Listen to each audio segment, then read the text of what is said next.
तो पिछले एपिसोड में जब वांग और यूहाओ जुबाओ पवेलियन से वापस आ रहे थे तब वहाँ पर एक मास्कमैन उनका पीछा करने लगा था। इसके बाद हम देखते हैं कि वो मास्कमैन अपने खंजर का यूज करके इनके ऊपर अटैक करने वाला होता है, इसलिए यूहाओ भी उसका सामना करने की कोशिश करता है, लेकिन आखिरकार वो भी इसके सामने कुछ नहीं कर पाता। जिसके बाद हम देखते हैं कि वांग अब इसके अटैक को रोकने की कोशिश करता है और फिर इसी मौके का फायदा उठाकर यूहाओ मास्कमैन के ऊपर अटैक करने की कोशिश करता है, लेकिन इसके बाद भी हम देखते हैं कि उसने यूहाओ के अटैक को बहुत ही आसानी से रोक लिया था और अब इस तरह से वो अकेले ही इनके ऊपर भारी पड़ने लगता है। इसके बाद भी हम देखते हैं कि वांग और यूहाओ ने इसके अटैक से खुद को बहुत ही आसानी से बचा लिया था, लेकिन तभी इनको पता चलता है कि यहाँ पर तो असल में और भी बहुत सारे असैसिन आ गए हैं और फिर अचानक से वो अपने फायर पावर का यूज करके इनके गाड़ी के ऊपर भी अटैक कर देते हैं। अब इस तरह से हम देखते हैं कि वांग और यूहाओ यहाँ पर बहुत ही बुरे तरीके से फंसने वाले होते हैं, लेकिन इसके बाद भी वो किसी तरह से इनसे बचकर यहाँ से भागने लगते हैं। लेकिन इसके बाद भी हम देखते हैं कि वे असैसिन इतने आसानी से इनका पीछा नहीं छोड़ने वाले थे और इसीलिए वो इनको मारने के लिए फिर से इनका पीछा करना शुरू कर देते हैं। तभी इसी बीच हम देखते हैं कि वे सभी असैसिन अपने पावर का यूज करके यूहाओ के ऊपर अटैक करना शुरू कर देते हैं, जिसकी वजह से यूहाओ भी अब ज्यादा टाइम के लिए इनका सामना नहीं कर पाता और फिर आखिरकार उसे बचाने के लिए वांग उसे अपने साथ में लेकर फ्लाई करने लगता है। तब इसे देख यूहाओ डिसाइड करता है कि अब यहाँ पर वो सिग्नल ट्रांसमीटर का यूज करेगा ताकि इस तरह से वो बाकी लोगों को बता सके कि इनकी जान खतरे में है और फिर इसके बारे में पता चलने पर वे इनकी मदद करने के लिए यहाँ पर आ जाएंगे। लेकिन तभी हम देखते हैं कि वे असैसिन भी अब इस बात से पूरी तरह से केयरफुल हो गए होते हैं और इसीलिए वे डिसाइड करते हैं कि अब इनको अपना काम जल्दी से खत्म करना होगा, नहीं तो फिर यहाँ पर इनको बचाने के लिए और भी कुछ लोग आ जाएंगे। वहीं दूसरी तरफ हम देखते हैं कि वांग यूहाओ को अपने साथ लेकर यहाँ से भाग रहा था, लेकिन तभी अचानक से एक असैसिन अपने सोल स्किल का यूज करके इनके ऊपर अटैक करने के लिए रेडी हो जाता है। जिसके बाद हम देखते हैं कि यूहाओ भी अपने सोल स्किल का यूज करके इनको डिस्ट्रैक्ट करने लगता है और फिर इस तरह से वो अपनी जान बचाकर यहाँ से भागने लगते हैं। लेकिन इसके बाद भी हम देखते हैं कि वे असैसिन इतने आसानी से इनका पीछा नहीं छोड़ने वाले होते, इसलिए यूहाओ अपने सोल गाइड वेपन का भी यूज करके इनके ऊपर अटैक करने की कोशिश करता है। लेकिन तभी इसी बीच हम देखते हैं कि यूहाओ का सोल थ्रस्टर भी अच्छे से काम नहीं कर रहा होता, इसीलिए वांग को अब इसे अपने साथ में फ्लाई करने के लिए ज्यादा एनर्जी खर्च करनी पड़ती है। लेकिन तभी हम देखते हैं कि वे सभी असैसिन फिर से अपने पावर का यूज करके इनके ऊपर अटैक करना शुरू कर देते हैं, जिसे देख यूहाओ भी अपने आइस एड स्कॉर्पियन मास्टर सोल का यूज करके इनका सामना करने के लिए रेडी हो गया था और फिर वो जैसे ही इसके आइस पावर का यूज करके इनके ऊपर अटैक करता है तब इसके वजह से वे इसके सामने ज्यादा कुछ नहीं कर पाते।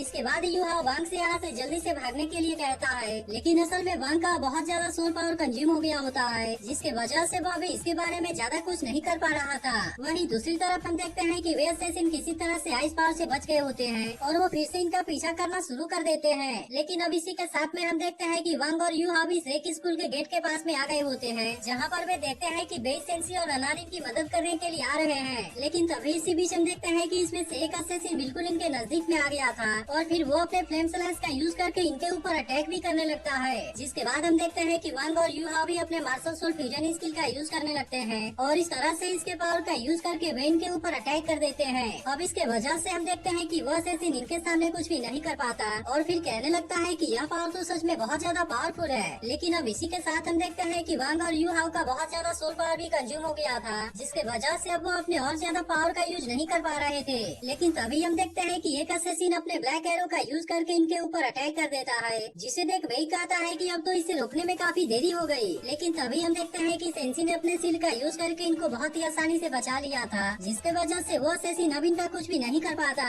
लेकिन अब इसी के साथ हम देखते हैं कि सियाओ टाओ भी इनकी मदद करने के लिए यहाँ पर आ गई थी और फिर वो तुरंत ही अपने फायर फिनिक्स के पावर का यूज करके असैसिन को आगे जाने से रोक देती है। इसके बाद हम देखते हैं कि वो बड़े शानदार तरीके से इनके तरफ आने लगती है और फिर इनसे कहने लगती है कि रेक स्कूल के स्टूडेंट के ऊपर अटैक करने की तुम्हारी हिम्मत कैसे हो गई। अब इसके वजह से हम देखते हैं कि वे असैसिन भी इनसे काफी डर गए होते हैं और वे तुरंत अपनी जान बचाने के लिए यहाँ से भागने लगते हैं। लेकिन हम देखते हैं कि सियाओ टाओ भी इनको इतने आसानी से यहाँ से नहीं जाने देने वाली थी, इसीलिए वो ननान और बेई से इनको दोनों तरफ से घेरने के लिए कहती है। इसी के साथ वो इनसे कहती है, तुम्हें लगता है कि तुम इतने आसानी से बचकर यहाँ से भाग जाओगे और क्या तुम्हें पता भी है कि बाकी लोग मुझे फायर डीमन सियाओ टाओ क्यों कहते हैं। इसके बाद हम देखते हैं कि सियाओ टाओ भी इनका पीछा करने लगती है और इसी के साथ वो अपने फायर फिनिक्स के पावर का यूज करके इनके ऊपर अटैक भी करने लगती है। अब इसके वजह से हम देखते हैं कि वे असैसिन इसके पावर के सामने कुछ भी नहीं कर पा रहे थे। तभी इसी बीच हम देखते हैं कि एक और असैसिन सियाओ टाओ के ऊपर अटैक करने के लिए आता है, लेकिन असल में काफी कोशिश करने के बाद भी वो इसके सामने कुछ नहीं कर पाता और सियाओ टाओ इसके हर एक अटैक से खुद को बहुत ही आसानी से बचा लेती है। लेकिन इसके बाद हम देखते हैं कि वो इसके ऊपर भी अपने फायर फिनिक्स के पावर का यूज करके अटैक कर देती है और इस तरह से वो आखिरकार इसे भी मार देती है। लेकिन अब इसी के साथ हम देखते हैं कि सियाओ टाओ का एविल फायर भी एक्टिवेट हो गया था, जिसके वजह से वो और भी खतरनाक तरीके से इनके ऊपर अटैक करने लगती है और अब उसके अटैक से बच पाना असेसिन के लिए भी बहुत ज्यादा मुश्किल हो जाता है। तब इसे देख सेंसी बाकी लोगों से कहता है कि सियाओ टाओ अब अपने असली फायर डीमन के रूप में आ गई है और फिर इनसे कहता है क्या तुम्हें पता है कि उसका निकनेम फायर डीमन है। वहीं दूसरी तरफ हम देखते हैं कि सियाओ टाओ के पावर को देख असेसिन की हालत भी पूरी तरह से खराब हो गई थी और इसीलिए वो किसी तरह से अपनी जान बचाकर यहाँ से भागने लगते हैं। लेकिन इसके बाद भी हम देखते हैं कि सियाओ टाओ इनको इतनी आसानी से यहाँ से नहीं जाने देने वाली थी और फिर इसके बाद वो अपने फायर बीम का यूज करके एक और असेसिन को मार देती है। वहीं दूसरी तरफ हम देखते हैं कि बाकी असेसिन अपनी जान बचाकर जंगल के रास्ते भागने लगे थे, लेकिन तभी इसी वक्त यहाँ पर बेई आकर इनको घेर लेता है और इसी के साथ वो अपने ब्लू लाइटनिंग का यूज करके इनके ऊपर अटैक भी करने लगा था, जिसकी वजह से वे इसके सामने कुछ भी नहीं कर पा रहे थे।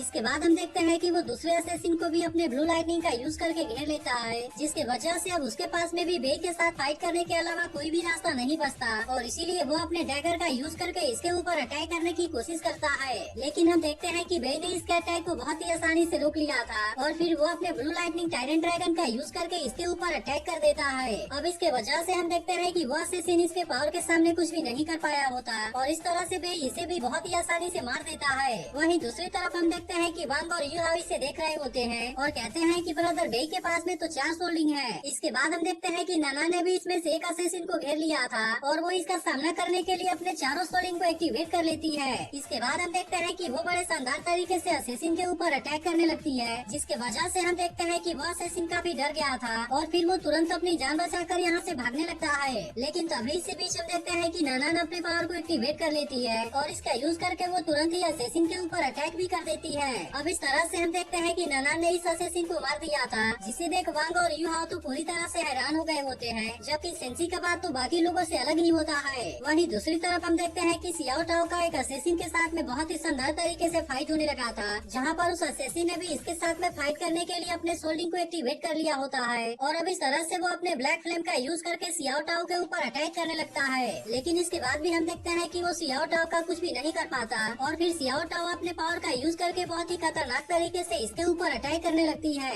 अब इसके वजह से हम देखते हैं कि वो असेसिन अपनी जान बचाकर यहाँ से भागने लगता है, लेकिन आखिरकार सियाओ टाओ इसे भी यहाँ पर मार देती है। इसके अलावा हम देखते हैं कि भाई और नानान भी बाकी असेसिन का डेड बॉडी लेकर यहाँ पर आ गए थे। तब इसे देख सियाओ टाओ कहती है कि मैं तो इनमें से किसी को जिंदा रखना भूल ही गई। वहीं दूसरी तरफ हम देखते हैं कि बाकी मास्टर को भी इस अटैक के बारे में पता चल गया होता है और मास्टर यान कहता है कि सियाओ टाओ थोड़ी सी हॉट टेम्पर्ड है। तब इस पर मास्टर लिन कहती है कि जिस किसी ने भी हमारे सेक स्कूल के स्टूडेंट के ऊपर अटैक करने की कोशिश की है उसे तो इसके लिए मौत की सजा मिलनी चाहिए। इसके अलावा वे सभी असेसिन काफी खतरनाक भी थे और इसके वजह से आज उन सभी की जान भी खतरे में आ गई थी। तब इस पर टीचर जमा कहती है कि इसी वजह से सियाओ टाओ का फायर फिनिक्स मार्शल सोल भी इन्फ्लुएंस हुआ है और इसीलिए इसके दौरान वो काफी गुस्सा हो गई थी और अब तो मुझे ऐसा लगता है कि केवल 3 सालों में उसके पास में 7 सोल्डिंग होंगे। तब इस पर मास्टर यान कहता है कि सियाओ टाओ का परफॉर्मेंस भी बहुत अच्छा था, लेकिन इसके बाद भी मुझे सबसे ज्यादा वांग और यूहाओ ने हैरान किया है। तब इस पर मास्टर लिन भी कहती है कि अगर वे इतनी कम एज में ऐसा कर पा रहे हैं तब इस बात से मुझे भी ऐसा लगता है कि उनका मार्शल सोल फ्यूजन स्किल सच में बहुत ही इम्प्रेसिव है। अब इसी वजह से हम देखते हैं कि वे इनको किसी भी कीमत पर नहीं खोना चाहते, क्योंकि यह चीज श्रेक स्कूल के लिए बहुत बड़ा लॉस होगा। तब इसके बारे में सुनकर मास्टर यान भी कहता है कि हाँ, यह बात पूरी तरह से सही है और इसीलिए मैं भी जानना चाहता हूँ कि आखिरकार वो कौन है जो कि हमारे श्रेक स्कूल के स्टूडेंट का पीछा करते हुए यहाँ तक आ गया।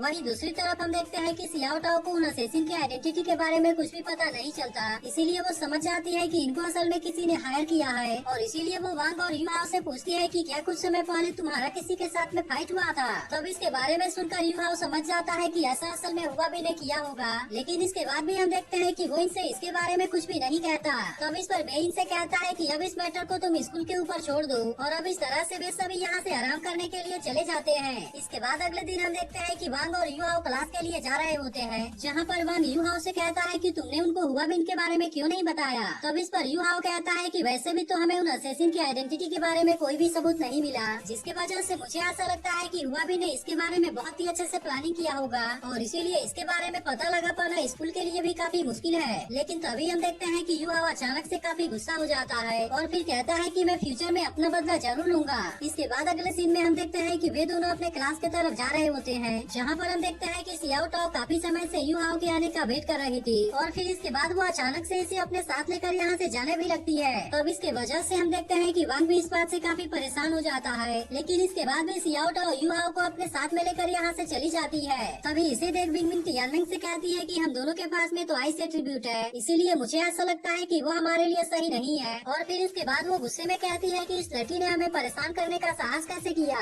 तब इसके बारे में सुनकर टियानमेंग भी कहता है कि अब ऐसा लगता है कि हमें उसे सबक सिखाना पड़ेगा। लेकिन तभी हम देखते हैं कि सियाओ टाओ की इविल पावर उसके कंट्रोल से बाहर जाने वाली होती है, इसीलिए वो यू हाओ से कहने लगती है कि प्लीज तुम इसमें मेरी मदद करो। तब इसके बारे में सुनकर यू हाओ से पूछता है कि आखिरकार तुम्हें क्या हो गया, जिसके बाद सियाओ टाओ से कहती है कि पिछले रात के फाइट के वजह से मेरी इविल फायर कंट्रोल से बाहर होने वाली है। और फिर इसके बाद वो उससे पूछती है कि क्या तुम इसमें मेरी मदद करोगे। तब इसकी ऐसी बात सुनकर यू हाओ से पूछता है कि मैं तुम्हारे लिए क्या कर सकता हूँ। जिसके बाद हम देखते हैं कि सियाओ टाओ भी इसके कान में कुछ कहती है, लेकिन इसके बारे में सुनते ही यू हाओ से कहता है कि यह बिल्कुल भी सही नहीं है। और अब इतनी बात कहकर वो तुरंत वहाँ से भागने लगता है। तो आपको क्या लगता है सियाओ टाओ ने यू हाओ से क्या कहा होगा, इसके बारे में कमेंट करके जरूर बताना।